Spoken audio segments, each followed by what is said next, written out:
Hi, everyone. The views, thoughts, and opinions expressed in the following podcast belong solely to the host and its contributors. They are not necessarily the views of our employers, organizations, committees, or other group or individual. I'm David Campbell. And I am Jordan Bullock. And I'm Joseph Whitney. This is Brewing with BIM, where we talk about construction processes, technology, BIM, and beer.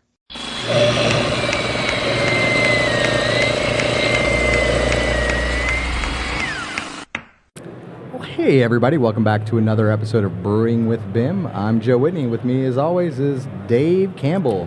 Hey everybody, welcome back. Another episode at day 2 of AU. I had to think about that one before I said it because I was going to stumble all over myself. Well, what rhyme are you going to come up with for tomorrow, man? I don't. I'm going to have to come up with something that rhymes with 3, huh?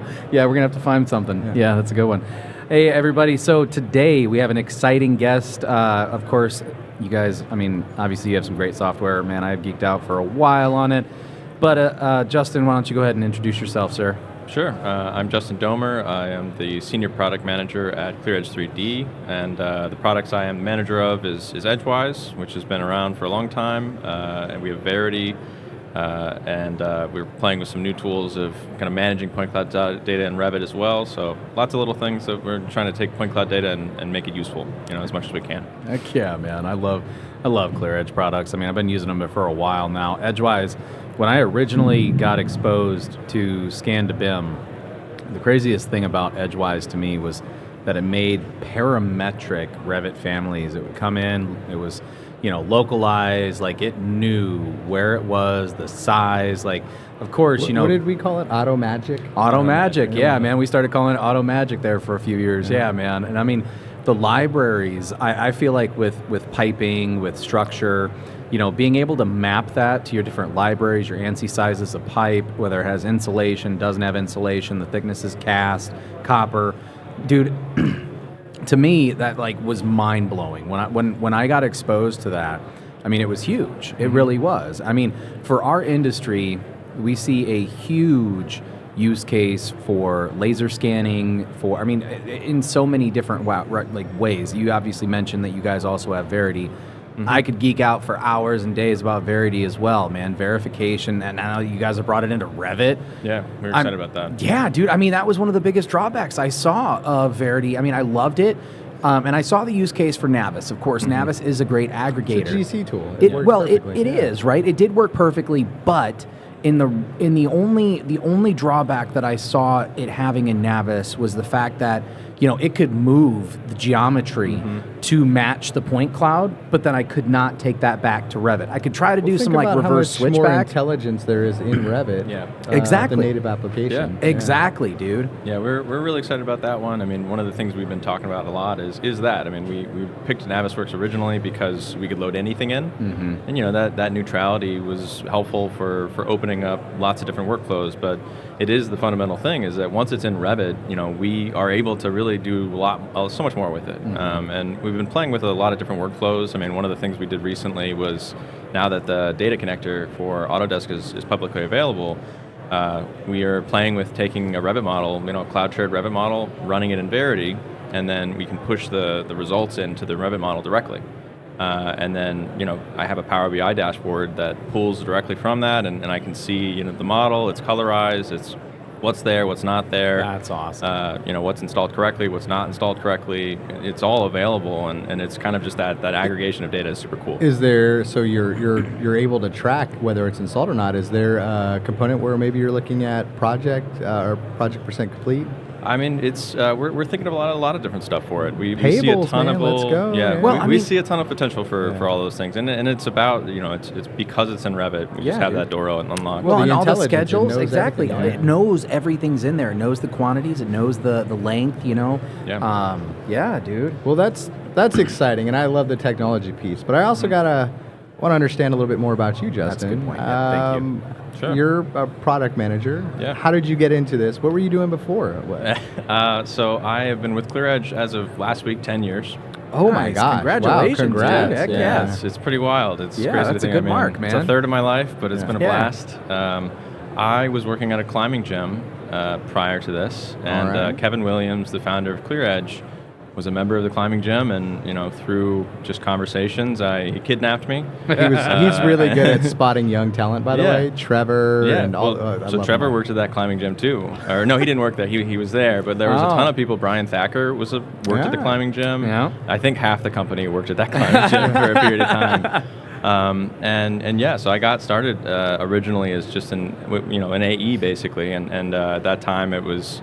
Super small. There was like 5 people. We had a tiny office. It's as big as our conference room now. And I did a little bit of everything. I mean, I was kind of like, I did demos, and I did like testing. I open the software up and try and break it, and then over the years, I just did a little bit of everything. I mean, it was a really cool thing for doing development sometimes. I was on the sales team for a long time for like kind of working with customers and doing like. Again, demos. I lived in Korea for a year. Oh, wow. With Topcon, we were partnership with the kind of in the Topcon side after the acquisition. Yeah, that's cool, man. Doing like business development in Asia, APAC. And then came back here, and then it was brought in as a product manager. So that's how I, did a little bit of everything. And so what were you doing in Korea, dude? I was there it was business development. It was trying to work with the Topcon resellers in Asia. The way I thought about it is, they basically wanted somebody who was awake when everyone else at ClearEdge was asleep to just help out. With training, we were spinning up resellers, across the regions, and then just assistance with anything they needed. So it was I'm very lucky, honestly. It wasn't really a plan. So I'm not an industry guy. I'm still always learning. Well, it's still a beautiful story, though. You climbing gym, just somebody resonated with the creator of the company in a certain way that was perfect, and then you just kind of came along, wore many hats, learned, never gave up, and then all of a sudden you went from a 5-person company to a 5,000-person company. With Topcon. That was really cool, and it's been a blast. I mean, I've got to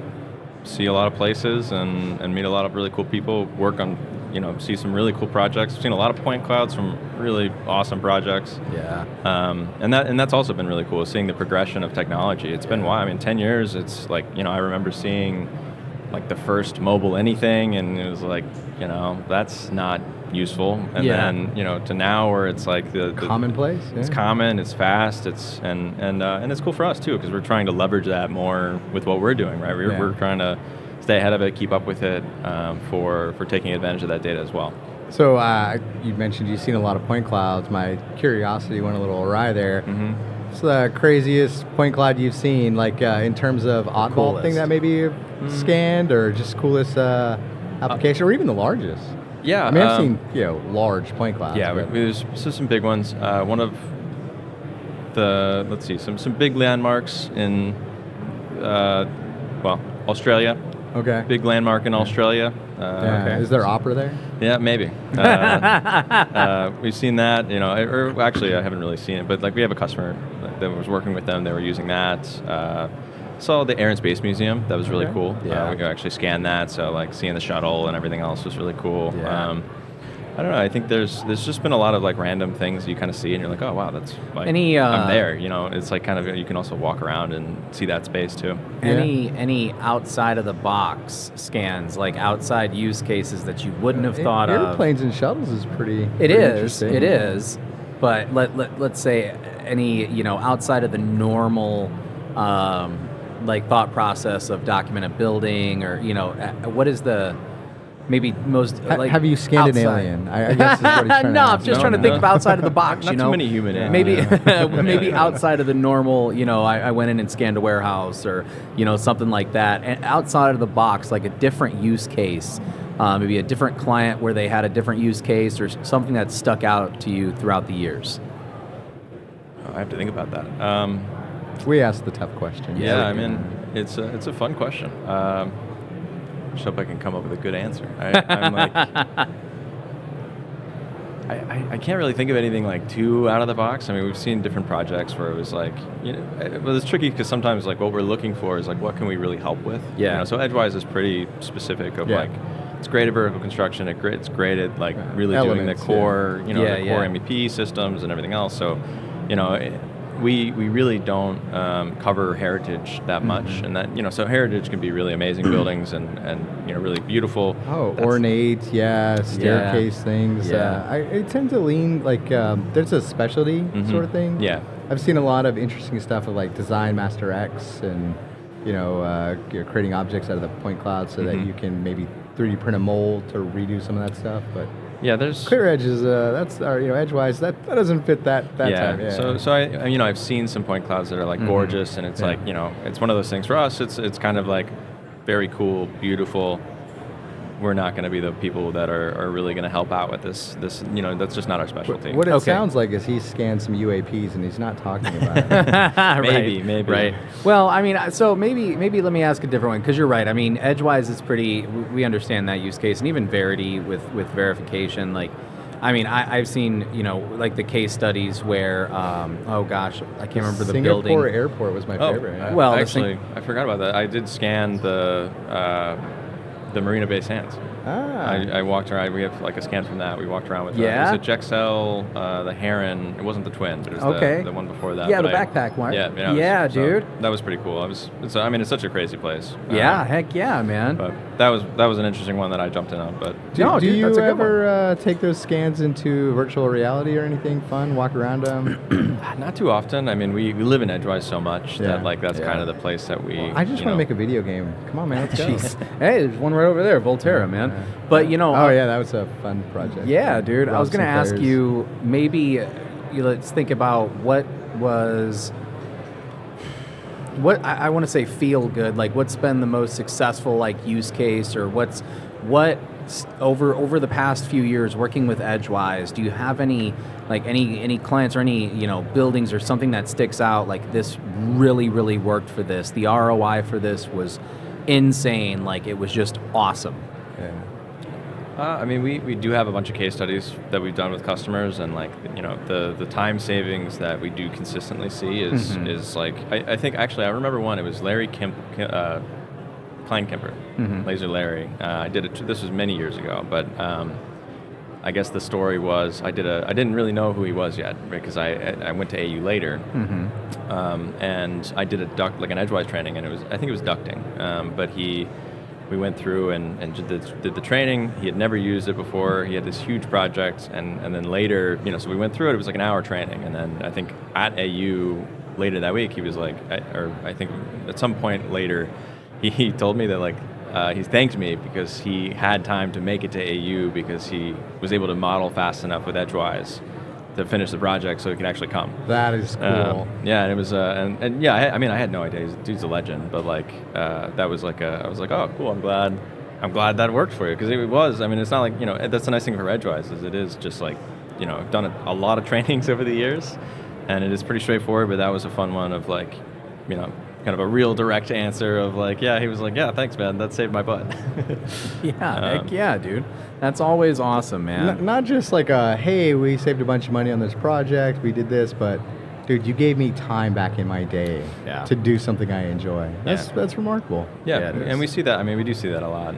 It's fun. I mean, it's fun to do, especially like we here. It's nice, the in-person interaction. You just don't get that as much these days, and like seeing the face of someone when they're like, oh, I've been modeling. You can feel the excitement. Like when you save somebody time, dude, it's something else. Like if you have a tool that saves me time and I get time back in my day to focus on, because everybody in life today has so many things pulling on them, whether it's personal, it's business, it's growth, whatever it is.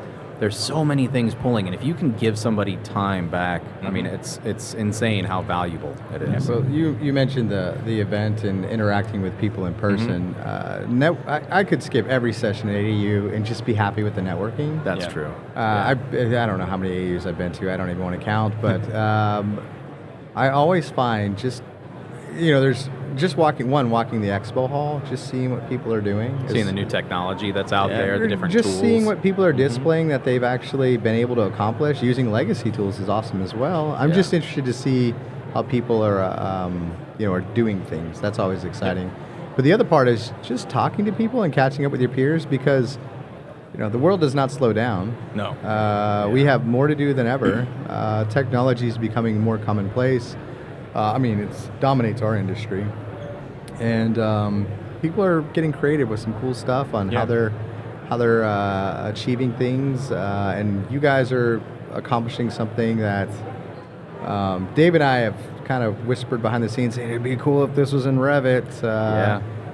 I think your verification tool, the Verity in Revit, it makes so much sense, man. We got a beta from Kelly. I think it was like the first stable beta or something, and he was in Built with us in Dallas, and he's like, check this out real quick while it's still working. It's just the beta, but now we're watching it. It's blossomed. It's amazing. Yeah, we're excited for this. So we have another release coming out shortly.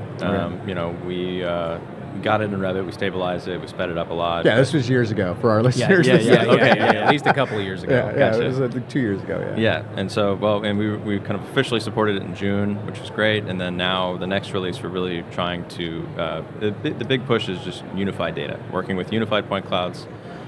We are trying to keep that neutral, just because it's like we know that in Revit a ton of people just take a terrestrial scan or any scan and they unify it. So it's like just being able to work with that alone, but also mobile scans. I mean, there's so much potential with like the data collection speeds. Yeah. And what about photogrammetry?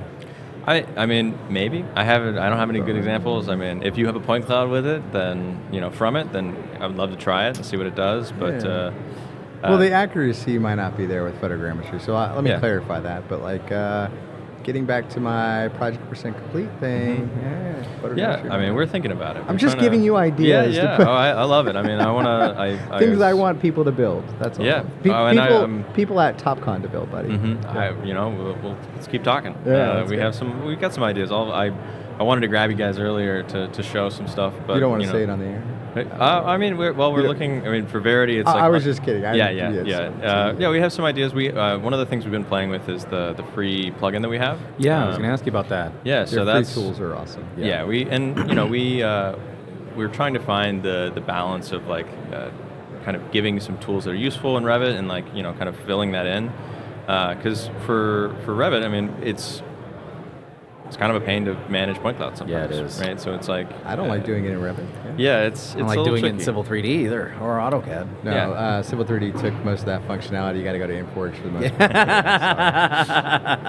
part. But it's a pain, man. Next plugins. It's a pain trying to bring those in, man. And then the Revit trying to render it. Like, if you got a good-sized point cloud, it takes Revit forever to render the point cloud, because it's got to render your model elements and the point cloud in there, dude. Oh my! And if it's detailed, like I remember when I first got into Revit, they had this like friggin' like an old city. They had scanned a part of an old city, and you'd have to wait. Sure, it wasn't Volterra over there? No, I don't think it was Volterra, but you had to wait a solid 10 to 15 minutes for that point cloud to load in, so then you could navigate around it. But then as you navigate around it, it's got to take time to re-render. So you pan, you orbit, you move around, and it's got to take time to re-render again and re-render again. There was a company early on that had a headset that was like real-time rendering based off where you moved. It was MR though, or AR, sorry. But it was tied to your Revit model, and they just fell off because nobody could do. They were just like, even I can't now, wait for the rendering. Trying to get sections. I mean, you do sections through point clouds, and you got to wait. It's not going to take 10, 15 minutes. Before we get into all the the things that we're excited for and things that we're glad that have changed, tell us about this plugin stuff for Revit. Yeah. So we were trying to think of a different way. So Recap just released last week. Initial support Point of Fuse stuff. Yeah. So Point Fuse for the beta, but also they also released kind of panoramic image support. Yep. Like the initial cut. 360 photos. Like seeing the embedded E57s in the pano or embedded panos in the E57 and leveraging that, but. We were thinking about it, and we were trying out viewing the panoramic images directly in Revit. Yeah. With a unified point cloud. Yeah. Yeah. Usually you don't get those. You lose the bubble as soon as you unify. Yeah, exactly. And so and there is no bubble in Revit. Yeah. Right? So like that's basically what we're playing with is both, like kind of a balance between the two that we think is potentially really interesting. It's still in development, and it's still kind of seeing what the interest is. If like people want to do that, then they think it's valuable, then we'd love to kind of keep pushing it. But I mean, I think it'd be valuable because you see what Autodesk did with Recap and docs and files. I mean, they gave us a shared viewer, but I mean, you see the additional benefit there when we can start to mark up or place annotations inside of those views.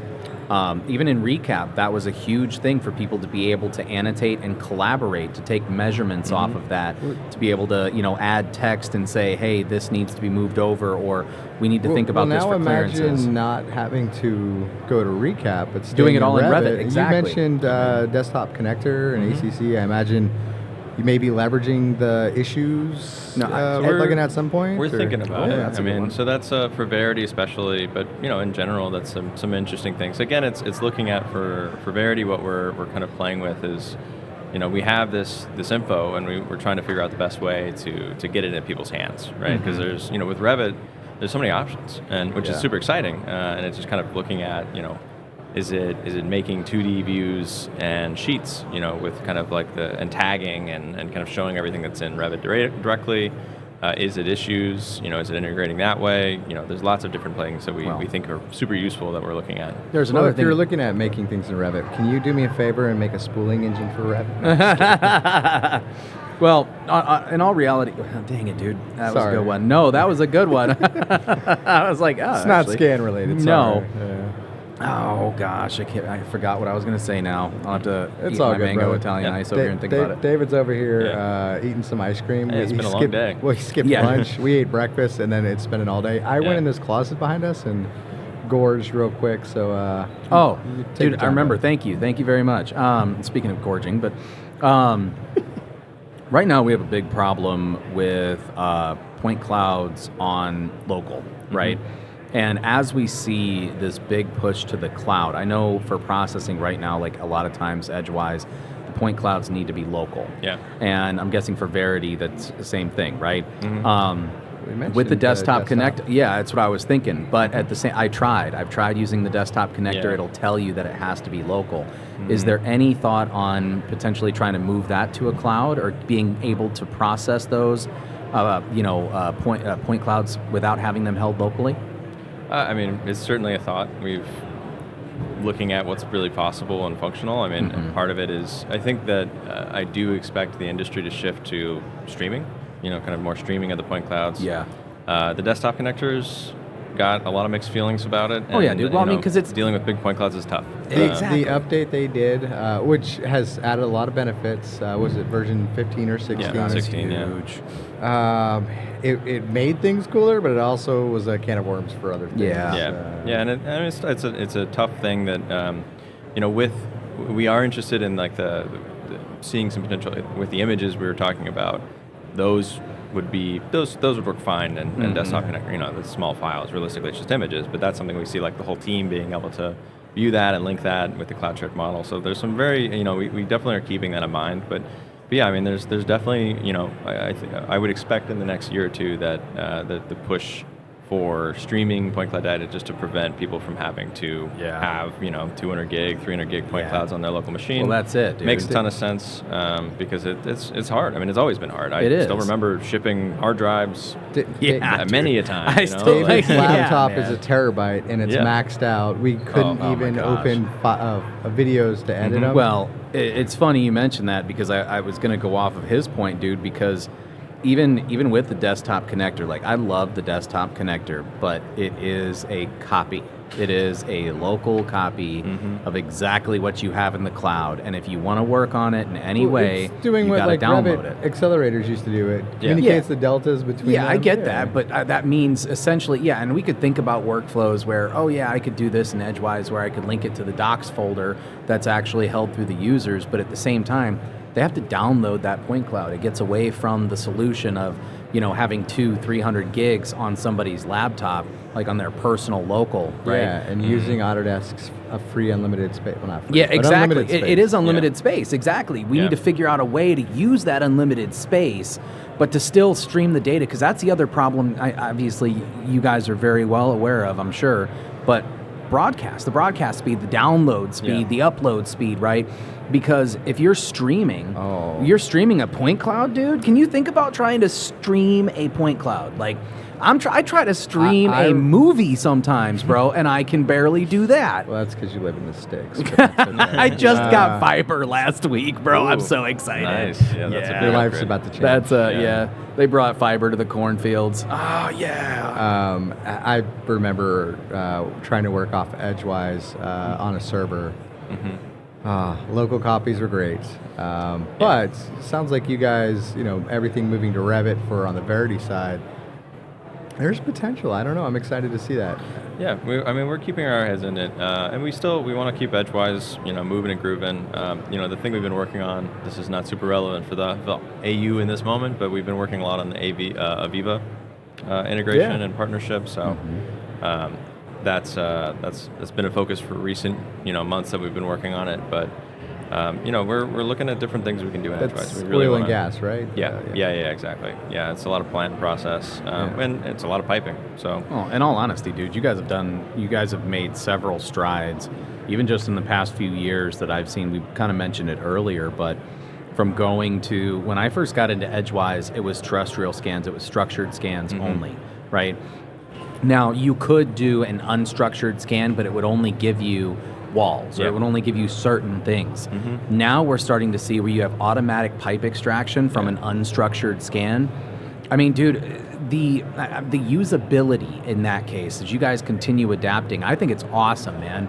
Like, it really is. As we continue to adapt with the technology, is like you said earlier, like, even now, the phone, my iPhone, I can go out and scan something. It's not going to be great, but at the same time, if it's enough to generate us some data, because as it's evolved, it is actually getting better, right? The accuracy is not amazing, but we can create geometry from it. That's a huge value to somebody, even as Joe mentioned earlier, to just even progress tracking, but verification for actually documenting and creating as-builts, dude. Instead of sending somebody out there, we talk about it all the time. We're telling him the things that we think are cool. I'm excited to see what the feedback is you get from the industry, because it sounds like you guys are very you haven't closed any doors. It sounds like you guys are just listening to what the industry tells you. Is this the direction you want? Is this the direction you want? And as a product manager, I imagine that's probably the hardest part at the same time, though, is taking people's feedback, essentially adding a rank or priority to those. I don't even know how you do that. Is that just based off the amount, or do you have to ask them, to prioritize what features next? Or yeah, there's so many different ways of trying to understand that. It's tricky. There's a lot of different options, but one of them, it's looking at how many people. Do I have one person that says they need something, or do I have 10 people that says they need something? And it's really, what we want to try. Is that one person going to give us money for development? That's the other thing. $1 million. No, not $5 million. Let's go. Yeah, for sure. You know what? If someone says we want something for $5 million, let's talk. We'll have a conversation for sure. But yeah, it is dependent. But it's also looking. We have to think about the strat, like the bigger picture. We're looking at it that way. It's what's the market size? So there's tons of things we're thinking about. Across all of that. But in the bigger strategy. And one of the big trends is mobile, it's unstructured data, and that's something that we are trying to make sure we're responding to. EdgeWise we did unstructured, and that's been great because the mobile scanning is kind of over the edge of in some workflows is basically terrestrial quality. Yeah. And it keeps getting better. We see more. I have 3 terabytes on my hard drive. Jeez. And I am full of them. They're all full of testing, unstructured point clouds from as many manufacturers and workflows as I can to make sure that what works, what doesn't work, what's improved, what is still needed, where is that at? And that's something so I have just a lot of scan data on my computer, but that is kind of part of it is making sure we keep up with that. And that's what we're excited about for Verity is again, it's the same thing. We're trying to make sure that we can really support that. And it also is way faster, which we're super excited about. Yeah. The processing time is substantially faster with a unified point cloud, both because it's less data. Objectively, it's you can have a 60 gig terrestrial scan, you unify it, and it's 10. Yeah. So, You know. so 3 terabytes full. I think I know where the UAP scans are. No, we're talking about mobile scanners, and I feel like that's something at least I didn't see becoming mainstream. I remember seeing people with terrestrial scanners. It was a surveyor. It was a large company. It was somebody that was more bleeding edge than leading edge, but they were always at the forefront of technology. Getting mainstream with it, I don't know, it was kind of slower, and then all of a sudden, mobile scanners came on, and the iPhone, people giving consumers, consumer grade tools. Anyways, the lower end entry, the barrier to enter the market or to adopt scanning practices became very very low, and it's just kind of gone crazy. But you were saying that the scan quality has actually gotten a lot better too from those. Yeah, absolutely. What do you think's next, though? I mean, that that was a good job, not disrupting, but like changing a market essentially, and being a catalyst for change. Do you see anything? I mean, obviously, he's talking about AI. AI is right there in front of us. Literally, there's a giant sign. Is that something you potentially perceive as kind of changing, being another catalyst for change, or in the scan? A good way to phrase that might be like, what trends do you see that you guys are following in construction? Like, what trends with technology, new trends, right? Are you guys trying to watch and move up with? What's just something you think that is, or maybe it's not even trending, it's just something that's on the on outer your element radar. that you're like, I think this is going to be huge. Yeah. Something I can buy stock in today. If we could buy stock in it and get rich in 5 years, Yeah. please. Or 6 months, actually. 6 months. Yeah, for sure, that one. Right. GameStop. Yeah, I guess.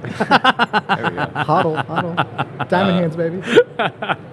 Yeah, I mean, I don't know. Well, okay, so one thing I was thinking about with that is like, certainly mobile makes sense. It's just so much faster. It's like, really it just comes down to like quality, right? It's always been quality. Yeah.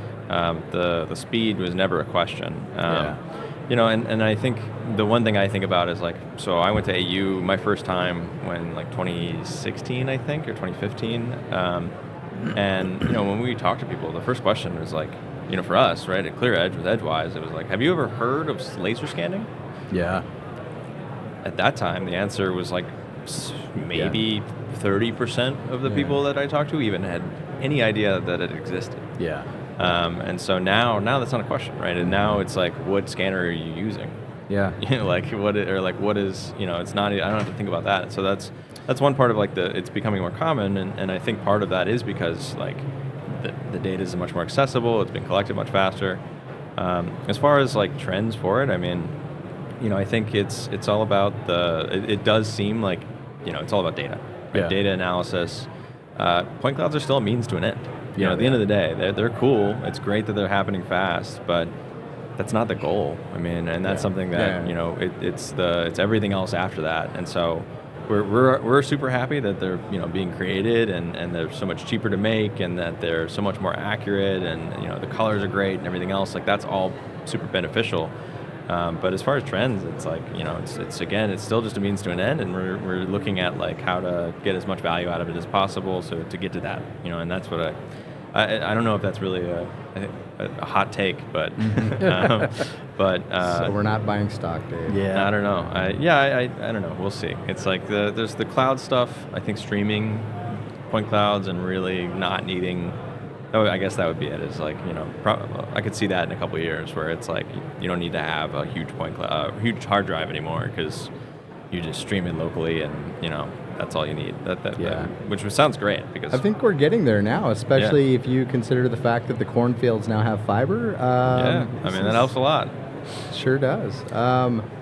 Well, that, and I think Autodesk has actually brought up, I mean, the times in general have brought up an interesting kind of change in the sense that we're seeing more software not being really desktop-based, but being cloud or web-based. Mm-hmm. And if you think about that, I mean, as the transition moves that way, you have AWS servers, you have these different servers that you can start leaning on for storing that data, and then you're right, man, streaming it from that source. How fast can we stream it from one source to another, or how many farms are we chunking this out to? So how much data are we pulling at one time from all those sources?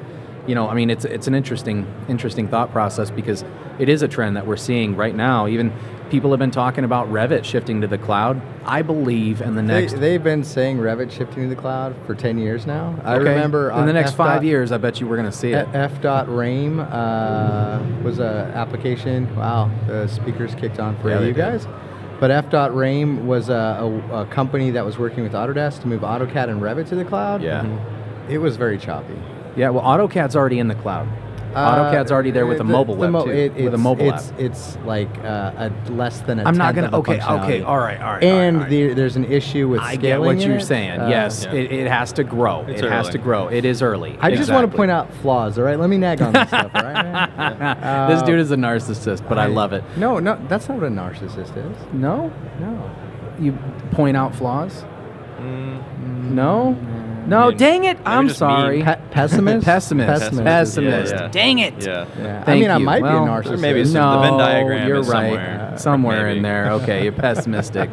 No, that's a good point. But I mean, I like... But I am optimistic. Oh.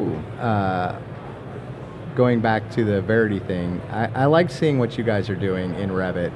I think the more softwares we can eliminate, or the more softwares we can eliminate is not the right phrase, but the more steps we can more steps eliminate we can take? from the workflow, and staying in one application to Yeah. do all this sort of stuff Yeah. does get me excited. I think we're in an industry now where we're so busy, like just insanely. Our department is crazy. Like everybody's so busy. Now imagine our customers. Yeah. They can't find the right amount of help. They're finding knowledgeable people and having the time to train this. It's just crazy. So if you can save them time, picks and clicks, I think it's insanely valuable. Yeah. But that said, I'm excited about free software. So tell us a little bit more about Revit, the Revit plugin from ClearEdge. Yeah, I think for that, what we're looking at is from the bigger picture side, it's we make software that leverages point cloud data and goes into Revit or is associated with Revit. So people who are using point clouds and Revit every day are people that we want to talk to. For pieces of it, I mean, we're looking at just kind of building out different tool sets.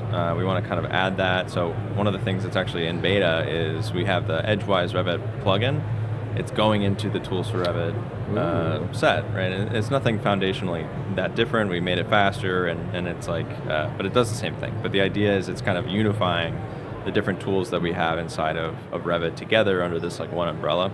So Verity is, when you install Verity, you install Tools for Revit and Verity. And that's like how it runs inside of Revit. But yeah,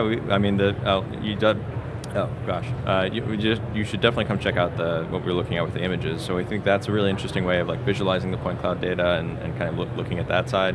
But we're also thinking about, can we make tools to control the scan data, control visibility, control maybe the origin and like the coordinate system and visualize that. Just things that are like kind of roadblocks for why it's hard to work with point clouds and Revit. Trying to unlock that as much as possible. Try to get them out of having to use some type of Well, and you're putting the clunky troubleshooting point back in cloud their hands. software. Well, we know a lot of people end up having Revit open with the point cloud. Yep. And then having Recap open with the same point cloud.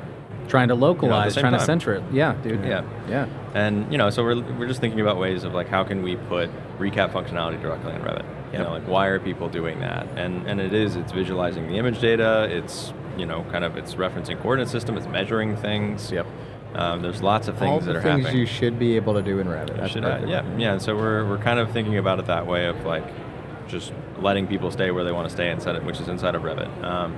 And we have lots of thoughts on some different tools we can do that kind of leverage that point cloud data even more. But for the free stuff, we want to keep that simple. We want to keep it, available for looking at things, and then potentially building out more tools that are maybe not free, like more of a freemium approach in the future potentially. Or like mixed in with what our other product lines like EdgeWise and Verity and kind of the overlap there. But we just we're looking at basically creating tools that we can use in different ways, but are kind of at least like strategically make sense together. I have one question, and then we'll end with a question to you. different question. So technically, I have two questions. Two questions. Two questions. The first question is, I know there has been talk about rhythm potentially going away. Yeah. Has that already happened? Yes, yeah, we have decided to end of life rhythm.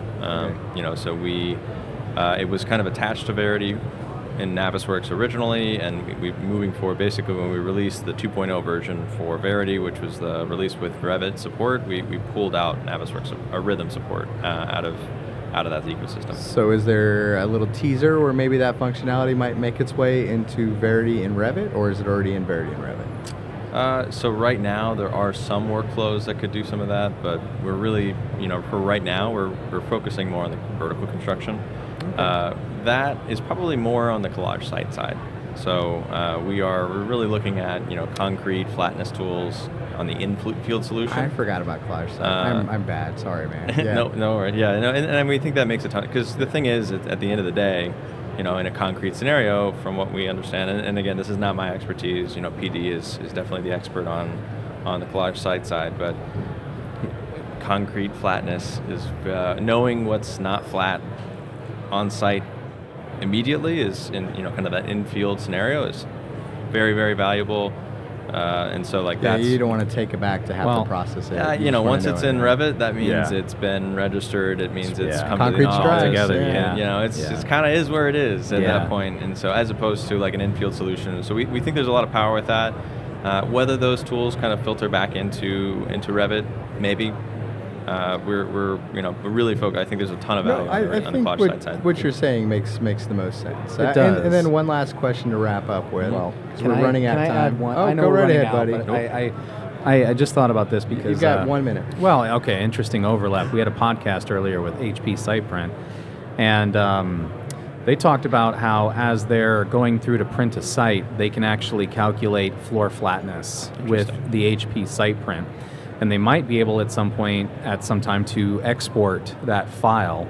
I'm curious to see if we might be able to... Well, he said they potentially could, but the main thing that they're trying to do with it right now is just to print that elevation, deviation onto a heat map, map or anything. Map, like straight onto the slab. Just onto the slab. This is quarter inch less, this is half inch less. Yeah, it is, dude. Yeah. Well, and I'm curious That's because as we get other tools, like they're going to lay out, I wonder if we could get that file exported to pull into something. That's a different workflow though than a. I get the floor flatness like before it's dry. The robot can't drive on it. That's true. If it's that's still wet. true. You're right. Yeah. Yeah. There I was usually one. Yeah.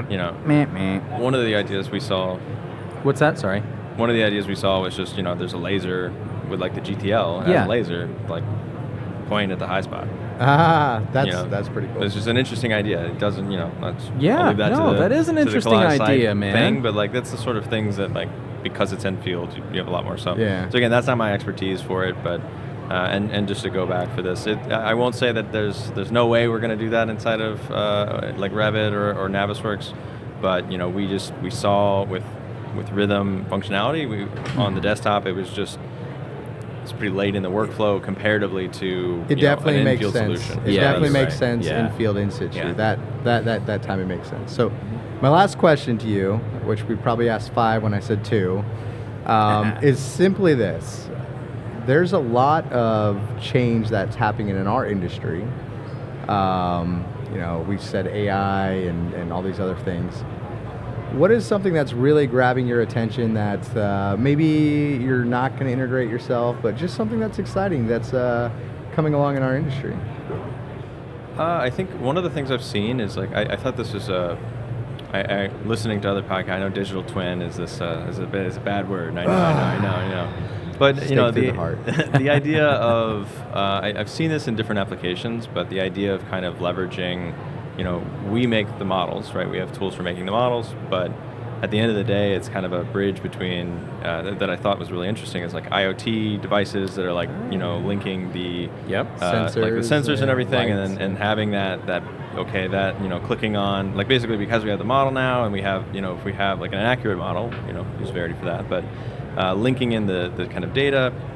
I saw just some various demos on things that was like asking like give me a report of like how this is going, and it looks at the IoT data and it says this is running hot or this is running low, and basically like some level of AI kind of being able to actually look at like that set of data and then say, here's where it is. Like, do you want to, send a maintenance person for it? Here's the last time it was renewed, or last time it got maintenance. So look at your maintenance schedule, your integrate with work ticket management and warranty data. Order the part, yeah. like, oh, it's, and have that, here it is. Like, there's some really interesting things of like that is actually like, if I think about digital twin, that's what I was thinking about is like then. I can get behind that definition of digital twin now. I can get behind that. I mean, I think it's because it's not just 3D data. Like that's one piece of it, and that's a really important piece of like where is stuff. Yeah. But like is that stuff running well? When was the last time I saw facility management? Like that level, and we actually really like that for the Verity side because it is like stuff changes over time, right? So like all the time, constantly it's getting updated. So we do really like the idea of Verity was for construction verification originally. That was the idea of like checking, is things being installed as they go and where are they, and that really that focus. But it's also looking at like that kind of over time taking that Revit model and like renewing it effectively without having to start over from scratch. I think that's a really interesting workflow that we're looking at and thinking about of like how can we kind of be a part of that process of like keeping things up to date so that it is the digital twin. That's actually a very, very interesting point too. Do not go for 4 hours. Buddy. No, I know I'm not going to go for 4 hours, but I mean as-built documentation, dude. I mean, a lot of times, if you think about it, as he's saying, like documenting the as-builts as it's been constructed and updating the Revit model per the as-builts. Because a lot of times in construction, if they need to drop a pipe rundown to go below the conduit because it wasn't installed, like the electrical guys came in before the piping, but the piping was supposed to go in straight. Things like that should be modeled as part of the as-built. That's very important. I think that's a very good point to come in and update that Revit model. Once you do that, you reach that point. But you're going to go for 4 more hours. Nah, I know, dude. I know. I'm happy to talk about this more later. Right. Heck yeah, dude. No, I love it. Yeah, so we see a lot of potential there, but there's lots of different places. But it is just what matches the model versus the point cloud. That's really what we're looking at, and there's many different ways that matters. The true digital twin. Still, my ears are bleeding. The eye roll was. Justin, it was a pleasure. Yeah, Thank you. Yeah, it was, dude. Thank you. We'll do more, man. This was exciting. It's we all work for the same company, and it's just the first time I got to see you face to face. This has been a pleasure. Yeah, it's been great. I've like I said, I listened to the different episodes. Great stuff, and super cool. I mean, it's been a lot of fun. It's different without alcohol, but yeah, it's true. It's true. Still, appreciate your time. All right, Thank you. Thanks.